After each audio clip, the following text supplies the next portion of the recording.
Hi, I am Wade Komarniski and I'm currently the Operations Manager at McMurray Aviation.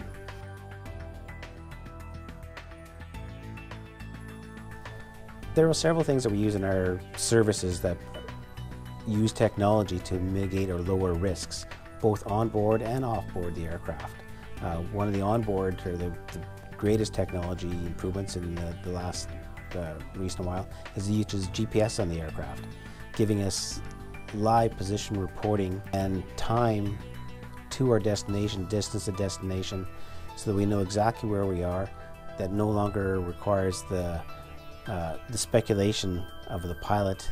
knowing his exact location, particularly in poor weather conditions or poor visibility conditions, where the pilot had to continually try to monitor a map to determine his position and then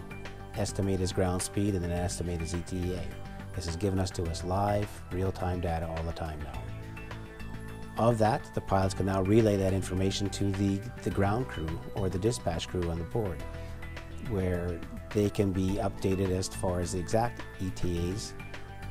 where that can now notify customers of our arrival time, so they're no longer waiting for long periods of time or when the plane is going to actually arrive. Dispatch people have a resource that monitors the aircraft from the dispatch, from the time it takes off to the time it is expected to be back, so that if the airplane encounters a delay en route, see the delay because of the satellite tracking, start initiating a plan B, and come up with an alternative means of transportation or an alternative plan to accommodate the guests and customers. They can also be notified that when a plane becomes overdue, to start a search or a communication search or alerting service for this thing. Technology on board, other than GPSs, the pilots can have moving maps, moving displays, get real-time weather data, the updated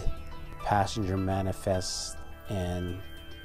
the pilot can make the changes en route, i.e. a change in destination because of weather, a change in the fuel loading requirements due to weather, a change in the payload or the stuff carried on board because of a change in the passenger manifest or cargo. The technology in regards to the locations we're going to, pictures of the airstrip that we've been to, pilot an insight as to what to expect at his destination as far as the runway environment. What are the hazards? What are the stuff that he can anticipate going into landing at these destinations, giving him a good picture of what's going to happen. Additionally, all this information is now also can be relayed down to the maintenance side of things and track aircraft flight times for scheduled maintenance, and also pilot duty times for duty schedules, and making sure that pilot fatigue is not a factor in a lot of these situations.